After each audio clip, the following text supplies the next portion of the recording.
नमस्ते भाई और बहनों, आपका स्वागत है हमारे YouTube channel unique of India पर। मैं सुभाष कुमार फिर से आपका हार्दिक स्वागत करता हूं। आज की न्यूज़ में पटवारी से संबंधित लेकर आया हूं। जो भी न्यूज़ है वो मैं आपको अभी एक्सप्लेन कर देता हूं। तो सबसे पहले अपन बात कर लेते हैं पटवारी एग्ज़ाम की। तो लगभग यहाँ 4400 पदों पर यह भर्ती होनी है और इसका विज्ञापन पिछले साल नवंबर दिसंबर से ही इसकी यानी तैयारी जो स्टूडेंट्स है वो इसके तैयारी करने में जुट गए थे। लेकिन कोविड-19 की वजह से इसकी एग्ज़ाम जो लगभग पिछले साल यानी 2020 में मार्च अप्रैल में हो जानी चाहिए थी, लेकिन कोविड-19 की सिचुएशन के कारण वह एग्ज़ाम नहीं हो सकी। क्योंकि कोविड-19 की वजह से लॉकडाउन और उसके बाद में बहुत सारे आप लोगों ने देखा भी है कि कितने दिन लॉकडाउन रहा। उसके बाद में यानी जो भी अपना जनजीवन है वह अब जाके थोड़ा बहुत सामान्य हो पाया है। लेकिन कोविड-19 की जो सिचुएशन है यानी अभी भी पूरी तरीके से इसका हल नहीं निकला है। जब तक इसकी कोई वैक्सीन नहीं आ जाती है तब तक यह सिचुएशन ऐसी ही चलती रहनी है। अब देखो अपन बात कर लेते हैं पटवारी एग्जाम की। तो पटवारी एग्जाम में लगभग 4400 पद है और अपन बात करते हैं सबसे पहले जो न्यूज़ है वो है, न्यूज़ में आपको बता देता हूं कि जैसे कि आप लोगों को पता है कि इसका जो परीक्षा का जो कार्यक्रम था, जो एग्जाम शेड्यूल था, वह अधीनस्थ बोर्ड ने कल जारी कर दिया। इसके संदर्भ में मैंने इससे पहले भी एक वीडियो बनाया था, उसमें मैं बता चुका हूं कि कौन कौन से अक्षर वालों की कब कब क्या एग्जाम है। तो आप लोगों को पता है कि इसका शेड्यूल जारी कर दिया गया है और इसकी एग्जाम जनवरी माह में होनी है।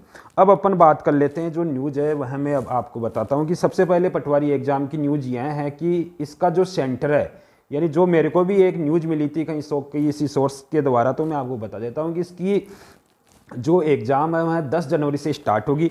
तो आप लोगों को बता दूं कि जो पटवारी के जो एग्ज़ाम सेंटर है वह हो सकता है, क्योंकि बोर्ड जैसे कि जेईएन की एग्ज़ाम थी, इसमें पेपर लीक हुआ, तो इसका आप लोगों ने देखा भी है कि बहुत सारे विद्यार्थी इसका यानी स्ट्राइक कर रहे हैं। जो पेपर लीक के प्रकरण में इसका विरोध भी हो रहा है कि कई सारे स्टूडेंट्स की मांग है कि एग्ज़ाम निरस्त हो जानी चाहिए। तो यानी जो एक तरह से बोर्ड की साख खराब हुई है कि यानी कोई भी चाहे वो मामला चाहे कैसा भी हो, लेकिन बोर्ड की साख खराब हुई है। इस वजह से अधीनस्थ बोर्ड एक यानी यह विचार कर रहा है कि ज़्यादातर स्टूडेंट्स का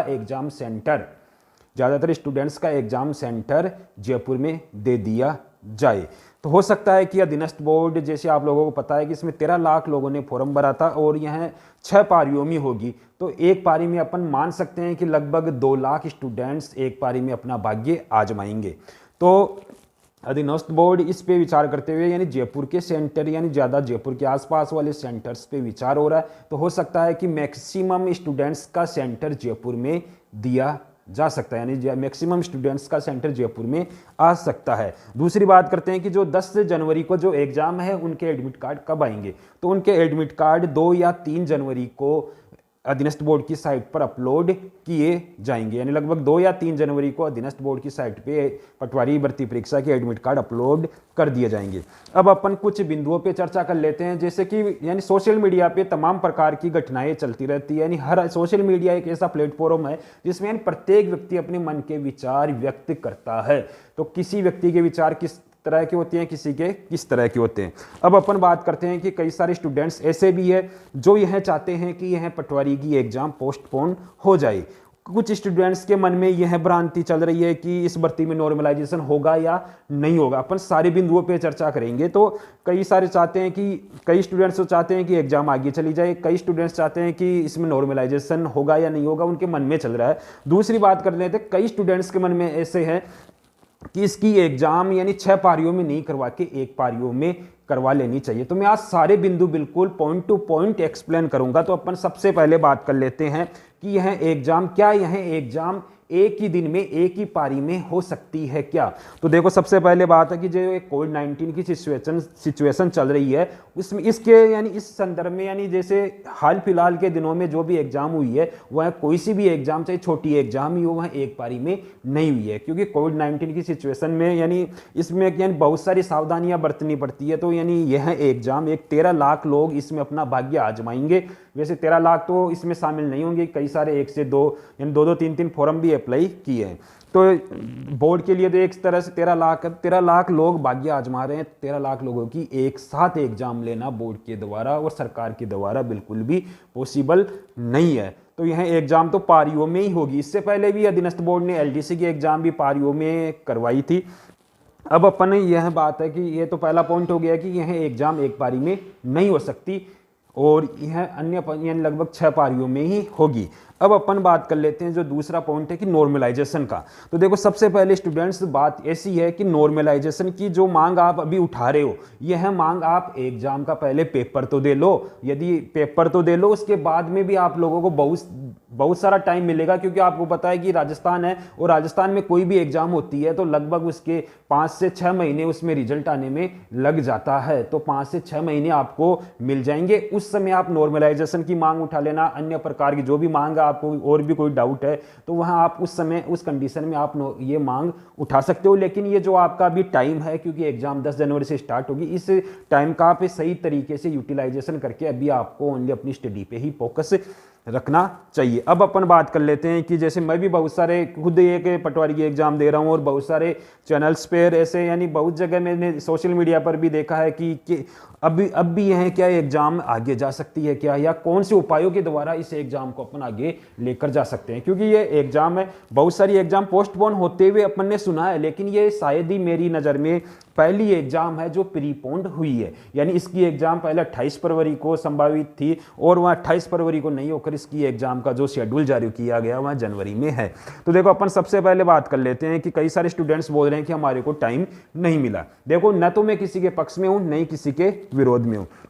तो देखो यानी जो प्रावधान है, जो नियमों है, उसके अनुसार यह है कि जब भी कोई भर्ती निकलती है तो उसके फॉर्म अप्लाई करने के पश्चात कोई भी बोर्ड है, जो भी एजेंसी है, वह 45 दिन का टाइम देकर कभी भी उसकी एग्जाम कंडक्ट करवा सकती है। तो दूसरी चीज़ है, यहाँ पिछले साल दिसंबर जनवरी की वैकेंसी है, तो इसमें अपने को बहुत ज़्यादा, वैसे तो देखो बोर्ड ने तो अपनी तरफ से टाइम दिया ही है अपने को, लेकिन एकदम से यानी कोई भी स्टूडेंट है वह एक तैयारी करता है तो उसकी एग्जाम डेट को देखकर एक अपना शेड्यूल फिक्स कर लेता है और उस शेड्यूल के अनुसार अपनी तैयारी करता है। कि उस जो एक स्टूडेंट है वह सोच लेता है कि यानी पहले तो कोविड-19, फिर स्टूडेंट्स को पता चला कि 28 फरवरी को एग्जाम होगी, तो स्टूडेंट्स क्या करते हैं कि 28 फरवरी के हिसाब से अपना एक टाइम टेबल सेट करके उसी प्रकार से अपनी तैयारी करते हैं।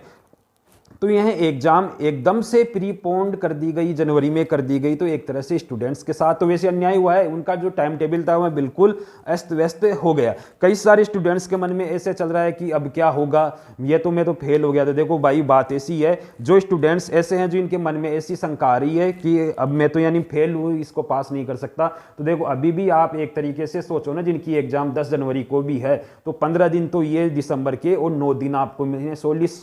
आज से देखें तो 16 दिन तो है दिसंबर के, क्योंकि 31 का दिसंबर, 9 दिन आपके पास जनवरी के, तो लगभग 24-25 दिन आपको मिलते हैं। यदि आप 24-25 दिन में अपना समय का सही यूटिलाइजेशन करके आप तैयारी करते हो तो आप अभी भी इस एग्जाम को क्रैक कर सकते हो। क्योंकि देखो आपके पास खोने के लिए कुछ भी नहीं है, क्योंकि आप खोया क्या आप लोगों ने, यदि इसका सिलेक्शन नहीं होता है तो खोया क्या था, खोया क्या आप पहले से भी बेरोजगार थे और अब भी बेरोजगार, इसके एग्जाम के बाद में बेरोजगार होंगे। लेकिन आप अपने जो माइंड की साइकोलॉजी को बिल्कुल सही करके इसकी प्रॉपर वे से तैयारी करते हो, 25 दिन का सही समय से सही तरीके से यूटिलाइजेशन करते हो, तो देखो पाने के लिए आपको बहुत कुछ है, आप आसानी से इसकी एग्जाम को क्रैक कर सकते हो। जैसे मेरे साथ भी ऐसा इंसिडेंट्स हुआ है। 2016 पटवारी की एग्जाम थी, मैंने प्री में मेरे अच्छे खासे मार्क्स से मैंने प्री में लगभग 162 के समथिंग मार्क्स थे। प्री एग्जाम को मैंने क्वालिफाई करके मेंस की तैयारी कर रहा था और आनन फानन में ठीक उसी प्रकार से यानी उस पर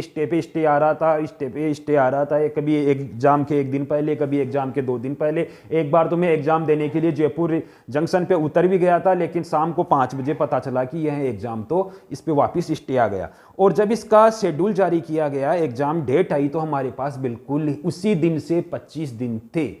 24 दिसंबर को उसकी एग्जाम हुई थी पटवारी मेंस की। तो आप यदि उस समय मैंने भी अपना सब कुछ छोड़ के यानी तैयारी की थी तो मैं पास तो नहीं हुआ, ये तो बात क्लियर है, पास तो नहीं हुआ। पास हुआ तो आज मैं आपके सामने वीडियो क्यों बना रहा होता।